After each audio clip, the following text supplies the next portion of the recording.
told me not to smoke drugs, but I wouldn't listen. Never thought I'd get caught and wind up in prison. Chalk it up to youth, but young age I ain't dissing. I guess I just had to get it out of my system, out of my system,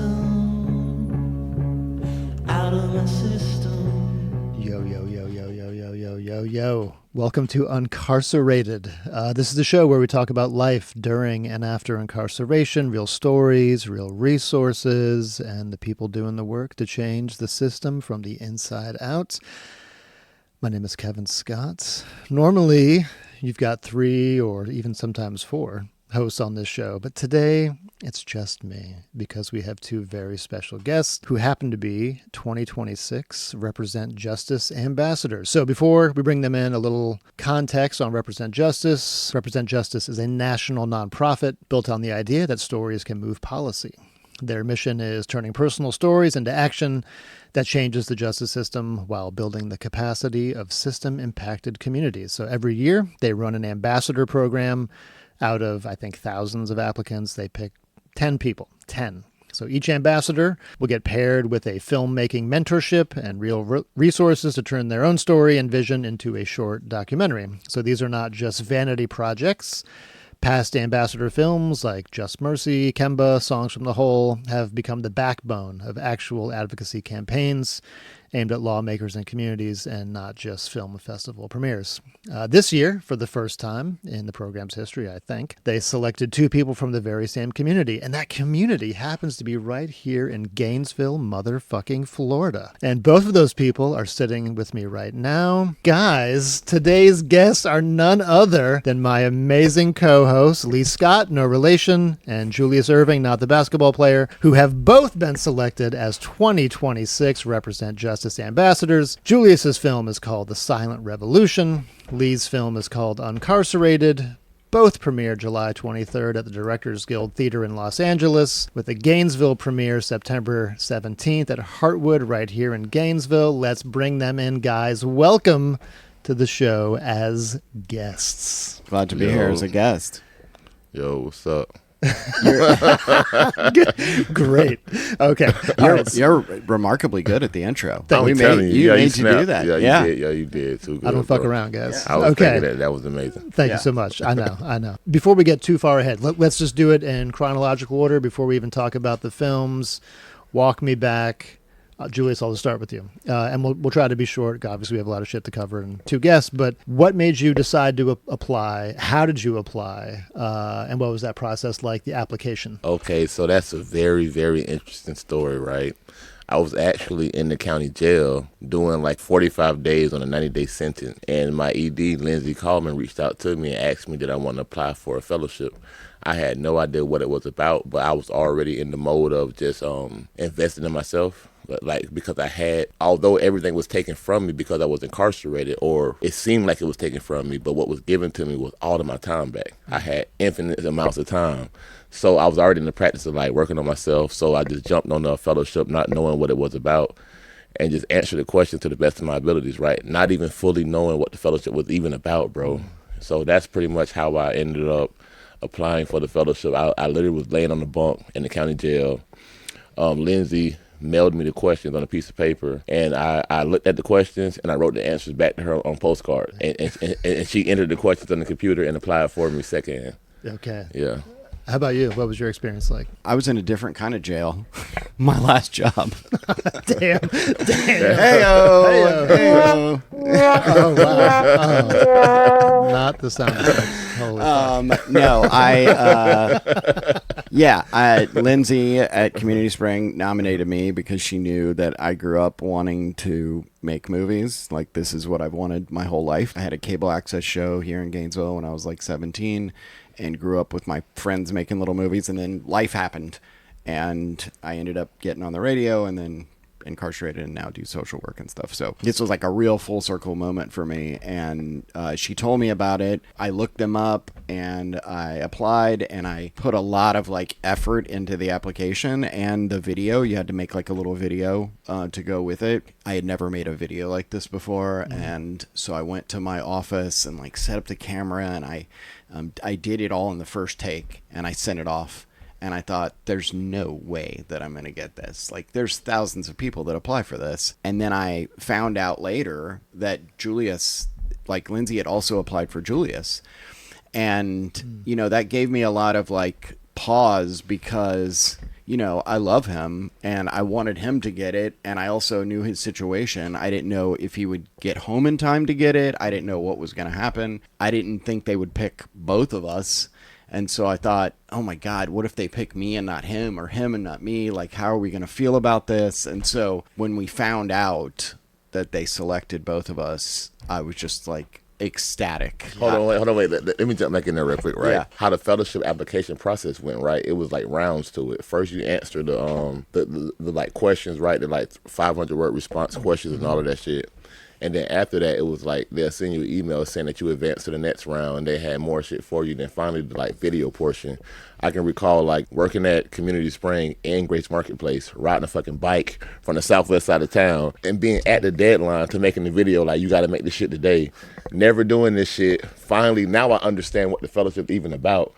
And the only thing I'm looking at really is like, damn, I need that money. I need that. I'm not even looking at none of the other shit. I'm not worried about the social change and none of that stuff. I'm like, I could really use this money. You see what I'm saying? So, and everything else, all the other value will come out. But the initial value I was chasing was the financial stability. Fair. And then, you know, making that last video in the break room at Grace. And then, you know, it being so big, it being a 5-minute video, not knowing how to upload it where I could send it, having to upload it to YouTube just so I could send it to them, figuring all of this like technical shit out on my own, doing this shit, right? And then as far as, I never thought about it like, oh, me and Leigh applying, one of us has to lose. I never even thought about that shit. I just only thought about winning and like, could I win this shit? And then I remember when I actually found out that I had won the been selected, right? I was riding the bike home at a stoplight, waiting to cross traffic. I think Akeisha called me. I was so happy. The first person I called was Lindsay, and I was kind of offended because she didn't like be fully happy with me. She just said, "Hold on, wait. That maybe means that Leigh didn't get it. Yeah. Let's think about how we're gonna tell Leigh." I was like, okay, that's cool. That's cool. All right, Lindsay, I'll talk to you later. Yeah, man, motherfucker, don't steal my joy. I'm not worried about Leigh right now. Now I'm finna call my sister. I called my sister right quick, and me and her celebrated on the phone. Hell yeah. And we later found out that both of us won. Man, I remember I was driving somewhere or something, and I missed a call from Leigh, and then I saw in a group text that you were like, I got it. And I was like, oh, fuck, Leigh was calling to tell me he didn't get it. I was like, oh, he's going to be fucking bummed. And then I got a message from you saying, I got it too. I was like, holy fucking shit. So because they picked two people from the same place is unusual. Yeah, for sure. From Gainesville, what does that say? What do you guys think? What does that, maybe Leigh, I'll ask you first. What does that say about Gainesville and like what has been built here? Yeah, I mean, I think that I've heard you say this before, and it rings true so often, and that is, if you can do it in Florida, you can do it anywhere. So if you get initiatives off the ground in a deep red state, the state that has the most immigration detentions, the hands out the longest sentences, like we lead the country in the worst shit possible. So if you can do stuff here, probably means you're doing something right. And I also think it says a lot about Community Spring, because I think having that sort of nomination from a partner that they trust and they've seen have done things like Just Income, I think adds a lot of like credibility. Having two people win from Gainesville, right? And maybe that's the first time that it's happened. I think that suggests that, to me, what it shows is power exists wherever people exist. It's not this thing where, because it's a small town, because you never heard of them, because any of those stuff, you know what I'm saying, wherever people exist, power exists. And I also was showed that people's ideas about things doesn't mean that that's the way that it has to go just because it's probable to you. You know, because everybody thought it had to be a me or you thing. You see what I'm saying? I never once even like was like that. I never felt like, I can recall me and you seeing each other at Grace and talking about it. And I never personally felt like it had to be a me or you thing. I knew both of us was great. And I just only thought about winning. I never thought about like competing in that moment. Just like, oh, I need this shit. Fair. So for me, it just highlighted, like I knew it. I knew I was fucking great. You see what I'm saying? I knew this shit. You see what I'm saying? Like, I'm from Gainesville. I'm from Little Lobster County.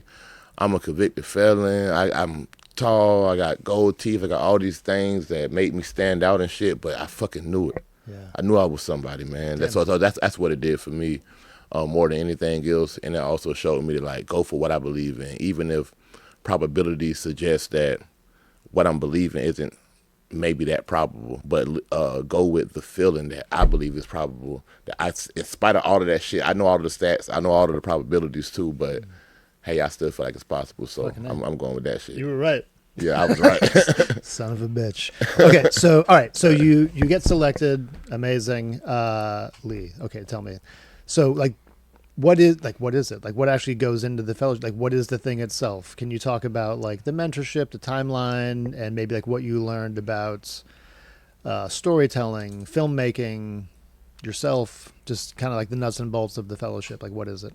Yeah, so it's a year-long ambassadorship. The way that it starts, like the very first kickoff is we flew to LA last July to say goodbye to the previous year's ambassadors. So you watch their films and simultaneously you're being welcomed on. So there's like that overlap. And I will say, being there in LA in July, they put us up at this really nice hotel and we're watching these other ambassadors like kick off their campaigns. They were in the moment that we are now.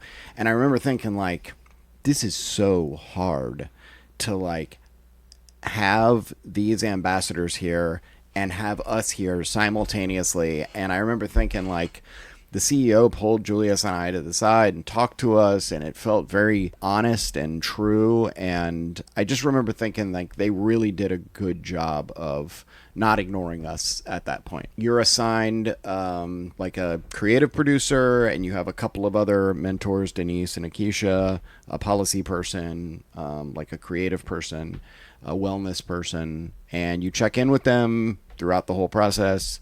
You kind of tell them what your idea is, and then you craft it into a script, and that goes into some refinement processes, and then you start pulling together a crew, a director, a producer, your cast if you have a cast, a PA, all that.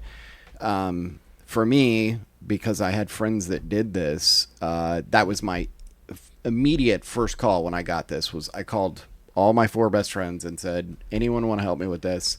And Jake Springfield, who grew up here in Gainesville with me, is a documentary film director in New Orleans, and he agreed to do it. And so that made the process a lot easier. He was my director of photography. And so I learned a lot from Saladin, who was my creative producer. But I will say, as far as storytelling, if you had asked me a year ago, I would not have said storytelling is like the number one most impactful thing when you're doing change making, right? Like that's, I have often thought of it, even having done a fellowship at Community Spring, I've often thought of storytelling as sort of like the soft side of activism and advocacy. And now I'm all the way the other way. A story changes more minds than meetings with policymakers, than data. Like stories really matter. Yeah. And I've seen that now in practice, and I'm hoping that our films have the same impact. But process over the year was great. I learned a ton about storytelling. I learned a ton about writing a script.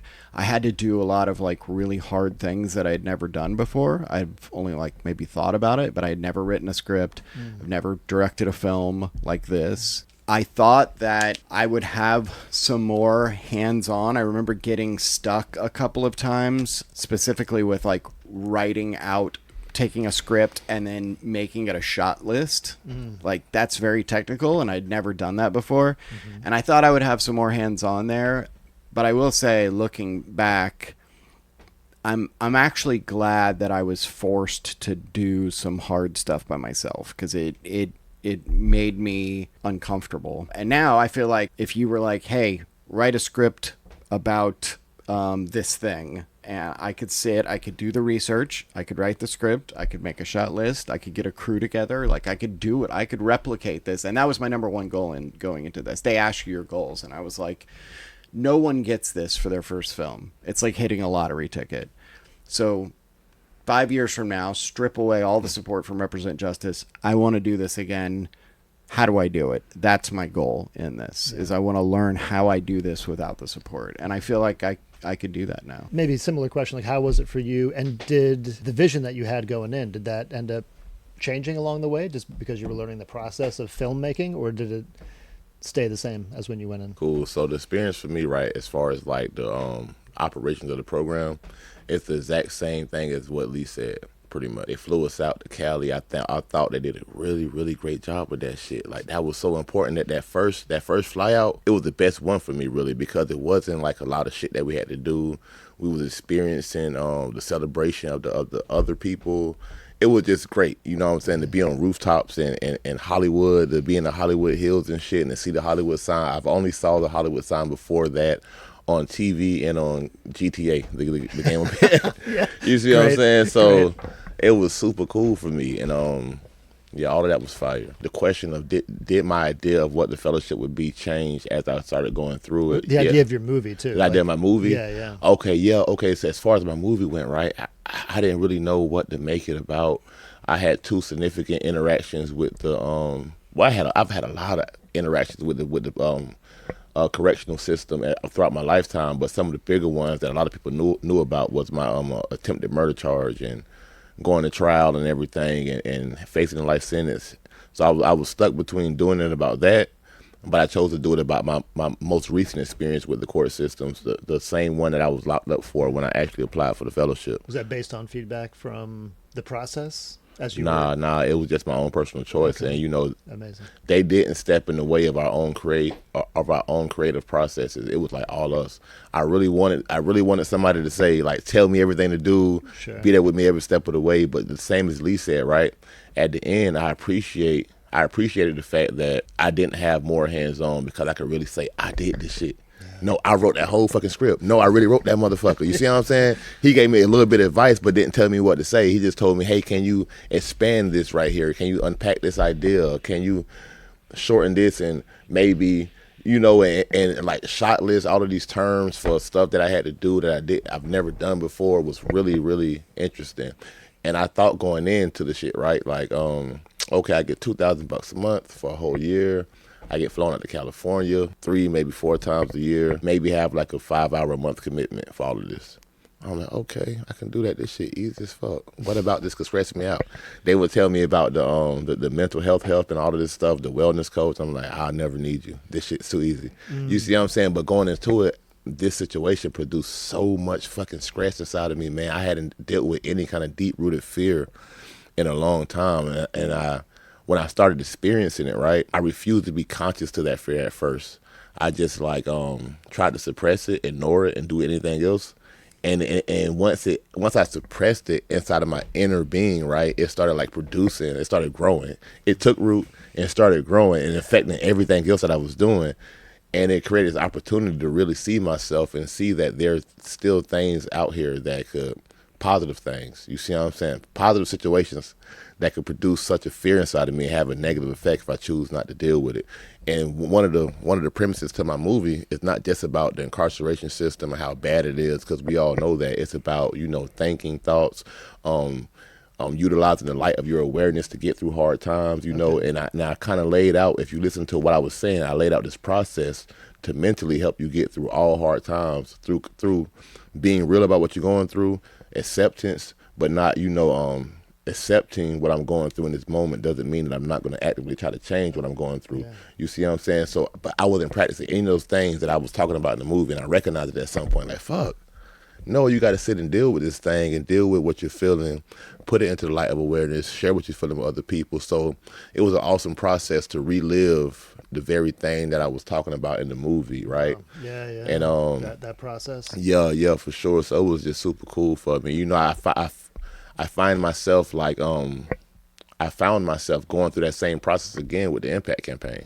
Like having to plan shit and do stuff. I found myself like exhibiting some of the same indicators that I'm suppressing some kind of deep-rooted fear or anxiety because I didn't want to deal with anything. I know that I should be making a video right now to promote my movie, but it's like, and I recognize that came from an attachment to outcomes, an unhealthy attachment to like a preset outcome instead of just enjoying the process.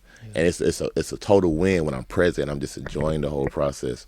And that's some of the things that I learned or was highlighted to me throughout the actual fellowship process itself. You know what I'm saying? Like some of the deep rooted value that I got from it, some of the like wisdom that I could share with any and everybody, even if they didn't experience this specific process, I could still tell them like, hey, this is a thing. This is a thing that happens in life. You know what I'm saying? Be aware of it. These are some indicators that may show up whenever you're dealing with something, and you know this was a total positive thing, and it still produced some kind of trauma inside of me or some kind of negative reaction to it. That's amazing. And, I mean, it's awesome that they were there for you too, and kind of facts. had Miss Katrina, awesome. Miss Katrina is awesome. Unreal. Can I just say real quick?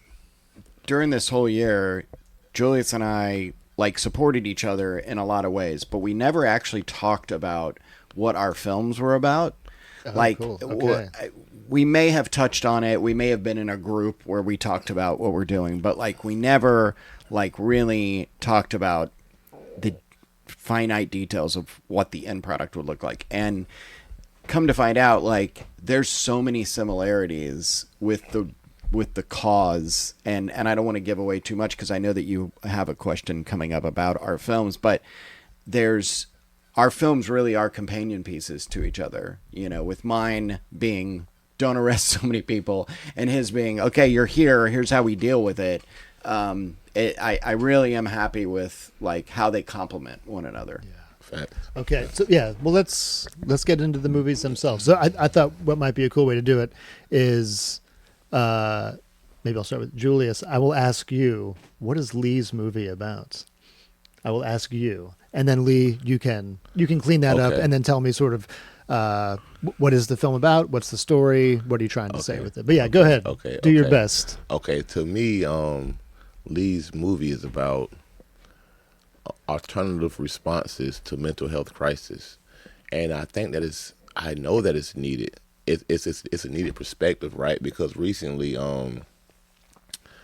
I saw an article in the newspaper about a guy who was having a mental health episode. Literally, somebody called the police and said, hey, I think this guy is having a mental health breakdown out here. She didn't say he was committing a crime. She didn't say he was being violent. She didn't say she was scared. She said, this guy is having a mental health breakdown right now, right? They sent uniformed police officers to respond to it, and they responded to the situation as if they were coming to a crime, and they came there pre-threatened, right? And it lays out the way the whole thing played out, right? And I can recall sitting there reading it, thinking like, damn, this is what Leigh's film is about. It's about, in situations like this and many others, having like, you know, a trauma-informed person come out and respond to these situations to help end criminalizing mental health. You know, so to me, in a nutshell, I know that Leigh's gonna unpack it more. I know that it's needed, right? And also, I was at this graduation recently, right, for like these programs they're doing inside of these communities that have violence and stuff. The police was there inside of the room. It was a room full of people, community members, me, and there was a lot of people in the room supporting the neighborhood community members who had gone through the program and become peace builders. So I can recall one of the police officers getting up saying like, yeah, we have a alternative responders program, right? And she was like, yeah, our guy's right here in the room. And I turned around like, where you at? It's like a bunch of police back here. It was one of the guys sitting here, but this whole time, even though he wasn't in uniform, he looked like a police officer. And I thought to myself, if I was out in the neighborhood, I done been up fucking 5 days smoking Molly. The whole reason I was smoking Molly is because my mom just died, this happened. So there's other stuff besides just the drugs. The drugs is just a symptom of the deeper root of stuff. And I'm out here, I'm just fucking gooped out my mind, just fucking depressed. And they send this guy out here, and I look at this motherfucker, this white dude with this fucking piercing blue eyes and this fucking like buzz cut.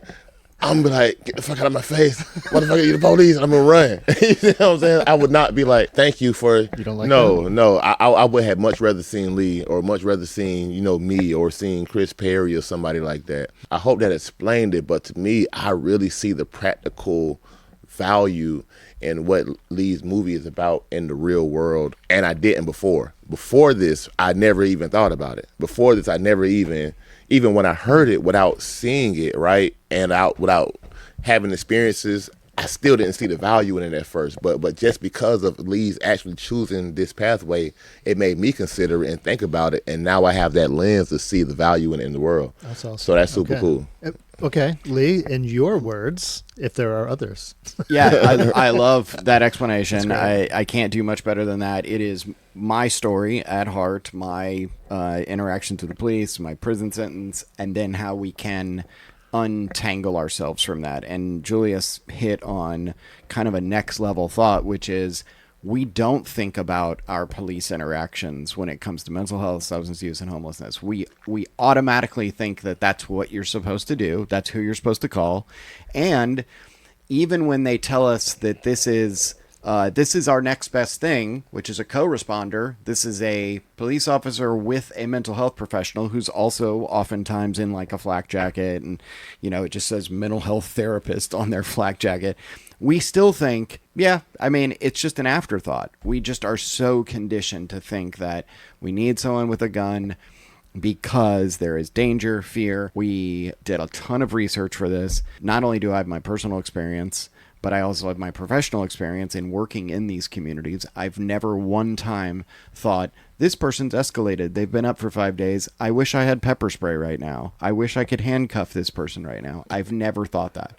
And so I know it can be done. There's communities around the country that have done it. Here locally, we have taken some really good steps with our paramedicine programs, our mobile crisis unit, but still are missing that piece of allowing them to be first on the scene, directly dispatched from 911. And the answer over the last few years is let's just add more co-responders, which is a cop with a mental health professional. And I'm not saying that that's not needed in some situations. I think it falls on the harm reduction spectrum, and I'm sure that they have done good work. But their bar is, did I have to Baker Act you? No. Did I have to take you to jail? No. Well, then that's a win. And I think we can do much better than that. And so that's the focus of my film. Do you want to say anything about like the film itself? Like what is what happens in the film? What is it? Yeah, it's just me yakking away, dude. Fuck, That's it. nightmare. It's just me talking for a long time. No, yeah, it takes you through my thought process before I was arrested, briefly through what my actual arrest was like, my prison experience. But then the movie kind of pivots over to talking to people who either do this work or have had these experiences. Julius, Shelley, my wife, we interview her out in the garden. And I think my wife is a really good example of if she can do it, we can definitely do it. Because here's a little 5'2" person who's been doing this work for years, who, again, I know for a fact she's been in some quote unquote dangerous situations and has never needed, not one time, to call the police. And so I really wanted to highlight the work that she does. Amazing. Yeah. Okay. I'm really excited for people to see this. So, all right, well, throw it over to you. Could you describe Julius's movie? Yeah, motherfucker. Yeah. See what you got to say. Yeah. Well, like with everything Julius does, there's multiple layers to it. It's not just one thing. And I was a little nervous for him because, when you start this process, they tell you can write your script about your story. You have to keep it about your own personal narrative, but it needs to fit into these 3 or 4 advocacy buckets: reentry, youth justice, LGBTQ justice, or alternatives to incarceration. And Julius really didn't pick any of those buckets. And he didn't have one policy cause. It was kind of ambiguous. It was just his thing. He was like, no, fuck that. I'm making my fucking movie. Right. And I was a little worried because I was like, okay, when you do that, you really are shooting your shot. You're really saying, no, I hear what you're saying, but I'm going to do my own thing anyway. And that is either going to be really good, right, or you're going to fall flat on your face, right? Sure. And it is so fucking good. He is annoyingly good at everything he does. I know. Yeah, Julius's movie is about, I love that he could have picked the big impactful experience with the carceral system. No, he picked the county jail tiny stint that he did, because nobody ever talks about that. No one ever talks about the fact that 30 to 60 days in the jail can ruin your life. You can lose your job, your apartment, your kids can get taken away. Now you're on child support. No one ever talks about our county jails in the spectrum of prison reform, We talk about federal prison reform. That's the last sweeping change we had in this country, was federal prison reform. That doesn't affect state prisons. It definitely doesn't affect jails. So I love that he highlighted this tiny stint that he did. But then he highlighted this community that he created while he was inside, and really the antidote to everything. Think of a problem you care about right now. Community is the answer to it. I think with the state of the world right now, the only way we're going to get through is not by fighting the system. I mean, we have to fight the system. We have to vote. We have to, right, all that. We also have to start worrying about creating parallel systems. We have to pretend that we never win another election. We never get another grant. Okay, how do we survive? And this movie talks about that. It talks about, okay, shit's fucked up. Guess what? I'm in jail. I still created a community. If we can do it in here, we can do it out there. And so it was like a movie inside of a movie. And I had the pleasure of being in the movie for a day. And even inside the filming process itself, he had created community. So like on the day of, it wasn't like we were just acting. He had us all exercising together, and in between scenes, he's like saying motivational stuff to us. I was like, he's created a community inside of this. So the whole thing was like Andy Kaufman, social experiment disguised as a movie. So that's my film review. That was fucking great. That was fucking great. It was like what you just described about my movie. To me, it's like a definitive truth. Like 2 + 2 is 4. You can't add nothing to it or take nothing from it and make it more true. It just is what it is. So yeah, I really feel that way about my film. That's pretty much what it's about. And like you said, there's so many different layers to it. I was going back watching it and just listening to what I was saying, and still learning and growing from what I was saying then, like applying and like seeing how I'm not applying those principles now. I speak about the ideals of I speak about the antidote to what we're all facing, because the carceral system is always going to be the carceral system. Systems are going to be systems. A way to change the system, the way that we've been trying to change the system, isn't the best way. A way to change the system at all, actually, right? The way to change the system is creating our own system. And then the system will see what we're doing and mimic it. You see what I'm saying? When you think about the Black Panthers and the free breakfast programs and the women, infant, and children programs, all the free healthcare programs, how they attack the Black Panthers first, dismantle all of them doing it, and then started doing it themselves. And like, yeah, we do it now. Yep. You see what I'm saying? So I think that and the system has this funny way of just eating up the energy of years of organizing, years of mobilizing. They have a way of just stifling all of this human effort. But I think whenever we invest in ourselves, invest in our own systems, that's the best way to recycle our energy, to recycle our vision and power, and to stay grounded and to stay energized ourselves, is to invest in each other. Yeah, I just want to get that idea out here in the world. You said I didn't want to fit this once in a lifetime moment into one of these small boxes. Nah, we gotta open up our thinking a little bit. So yeah. And both of us actually did our topics outside of the box, like mine wasn't alternatives to incarceration. Mine was, we don't incarcerate someone altogether. It wasn't a diversion program. So. I'll say I've seen both of these films already. They're fucking awesome. I'm really excited for them to be out there in the world. Other people. So you're going to show it in Los Angeles next week, kind of dating this. And then you're going to show it here in Gainesville. What do you hope those audiences walk away with after seeing your... I hope they walk away with a lot of questions, because a lot of people may pull up to the event feeling like they have the answers already, but I want to shake up the foundation of what we perceive as regular, normal, possible, and I want them to actually look at me and Leigh for the leaders that we are, and seek the work in collaboration, because and just grow. I personally want to be recognized for the leader that I am, because I want and I hope to grow my span of control, the amount of people that I can effectively manage, because I can't do it by myself. And I know that I can go fast if I go alone and I go just for me. But I can go further if I go together in community. And I really want to just inspire people. Sometimes you can tell people like, yeah, this is a good thing to do. You'll benefit so much from it. Here's all the stats, here's all the research. But they'll be like, yeah, okay, well, okay. When they'll just go do their own thing still. But then when they see you do it, though, and they see you winning, and they see you actually winning and succeeding and shit, then people will come on.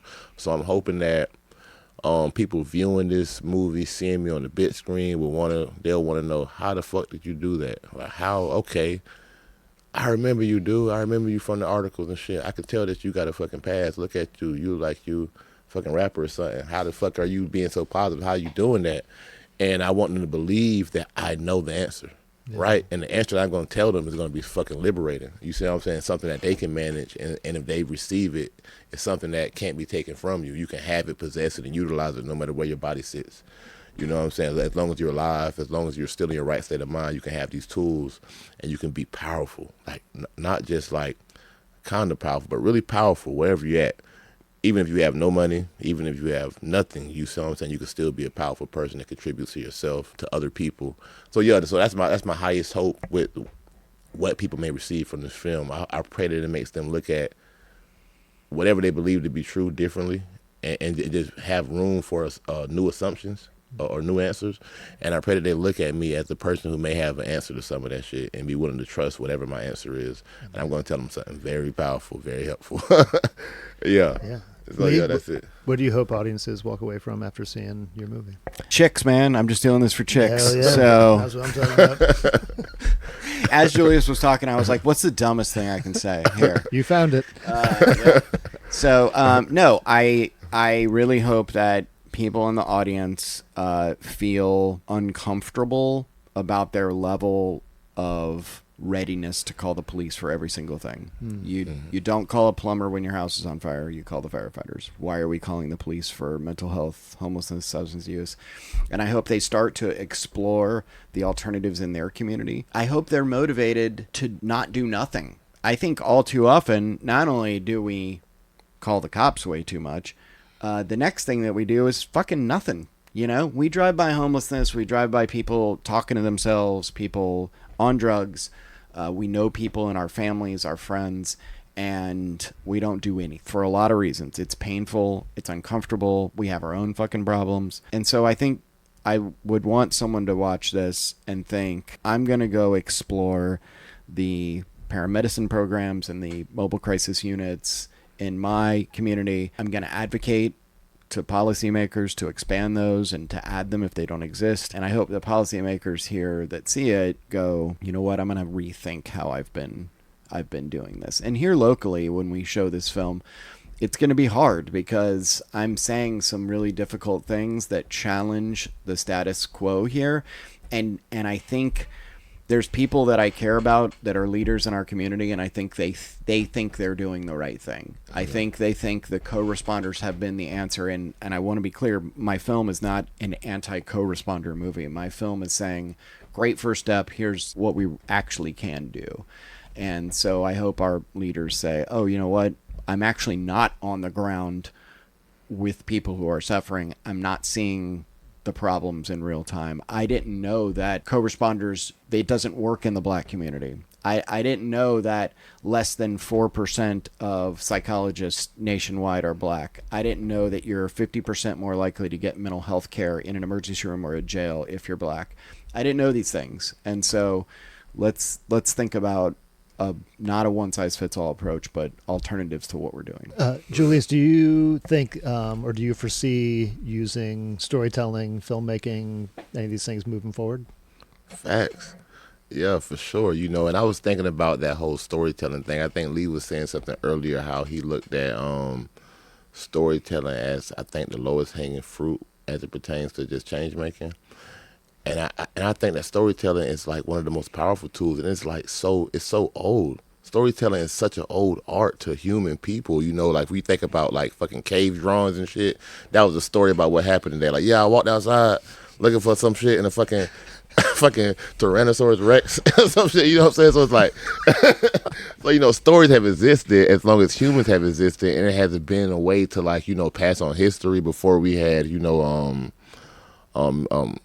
digital record keeping and stuff. You know, you had scribes that lived inside of old communities, just scribes that just sat and wrote down all the significant events to a culture. Just so storytelling is super, super important. I'll always be telling a story in one way or another, you know, whether it be in the way that I just show up in the world, that tells a story to everybody that's silently watching me. Yeah, I always use storytelling as a tool now. I always have actually, but digital storytelling, making films, right? I have a new respect for it. I really understand like the power in filmmaking and just artistic expression through making film and I got different respect for actors too, right? And I look at like films and shit differently now. If it's not like a real thing, like a actual interview or a podcast or something, anything that's acting involved that I watch on TV, I look at it differently now. Like I was watching kind of like a horror movie last night with my spouse, and I was thinking to myself, like, damn, this bitch not even scared for real. They was like action, and she was just like, I was like, damn. So it wasn't even the best. Good acting, right? It wasn't even the best top tier acting, but it added new value to even what she was doing. Like that's fucking cool that you can fucking sit there and you know what I'm saying, like this motherfucker not even really upset for real. He just acting mad. Yeah. This is a whole a writer sat and wrote this shit, and they actually wrote all of these like. The whole scene now, how it's like close on this motherfucker's face now, and the next shot is like a wide shot where you get the whole room. All of that stuff, like every little thing that you see in the film, from actors actually acting, the clothes, all of that stuff was, you know, intentionally put there. Yeah. And I just have a new respect for the art form of filmmaking now. What is your favorite movie? Oh, okay, that's easy as fuck, dude. Okay. My favorite movie right now is Uncarcerated. And then my second favorite movie would have to be The Silent Revolution. Damn. Freedom from the Inside Out, motherfucker. Thanks for asking. Yep. They'll be out soon. That's amazing. Yep. Way to use it. Okay. Yeah, Leigh, do you foresee storytelling filmmaking in your future? Yeah. I definitely have plans to do this again. And I do want to be clear. I've always seen the power in storytelling. We started this podcast because we knew the importance of it. I just didn't see it as the most effective way to make change. I thought change making came from like activism and, you know, protest and like walkouts and stuff like that. And now I see the connection there for that. Yeah, I definitely, I talked to our creative producer Saladin about it extensively before he left, that I would love to work with him again. Jake for sure. My editor Zach, who's amazing. He's done stuff for Community Spring before. So I really tried to like make those relationships, and I definitely see doing this again, and I've been working on scripts, and I would really like to make this a full length as well. So yeah. What's your favorite movie? Cool Hand Luke. Fucking hell yeah. My man. Okay. Guys, before we land the plane here, anything else you want to say about your experience, your movies, anything else? Leigh, anything I just else? want people to Parting know thoughts? that they can go to our landing pages coming up soon, representjustice.org/uncarcerated, representjustice.org/silent revolution, and we'll have a whole page where our film will live, statistics, the cause will live there. You can go to uncarcerated.org. Same thing. We'll have information there about both our films and how to get involved. And then I hope if you're listening to this show locally that you come see us September 17th. Yeah. And see the films for yourself. Hell yeah. Big facts. You know, I was going to say that, but I was like, nah, I'm going to just at least say it. Okay. So. Hell yeah. Nice. Well, all right, guys, thank you both for sitting on the other side of the mic today. It is definitely not lost on me that we have two people from this community about to take stage in Los Angeles next week and promote your films. Really fucking amazing. It's really not a small thing. Congratulations to both of you. Very proud of you. I mean that. You're amazing. Not to like put this too much in like time, but it's 2026 next week in Los Angeles at the Directors Guild on July 23rd. Directors Guild Theater in Los Angeles. If you happen to be out there, come support these folks. And then if you're in Gainesville, September 17th at Heartwood Soundstage. We're going to be bringing this home over there. You can go to representjustice.org for information about all the work happening there. And you can go to uncarcerated.org where you can check out all the things that we have happening here. We'd love to hear from you. Follow us, like us, subscribe wherever you enjoy your podcast. Share this episode with somebody that needs to hear it. That's a wrap, motherfucker. You're a pro, dude. You're a pro. They told me not to smoke drugs, but I wouldn't listen. Never thought I'd get caught and wind up in prison. Chalk it up to youth, but young age I ain't dissing. I guess I just had to get it out of my system, out of my system. my sister.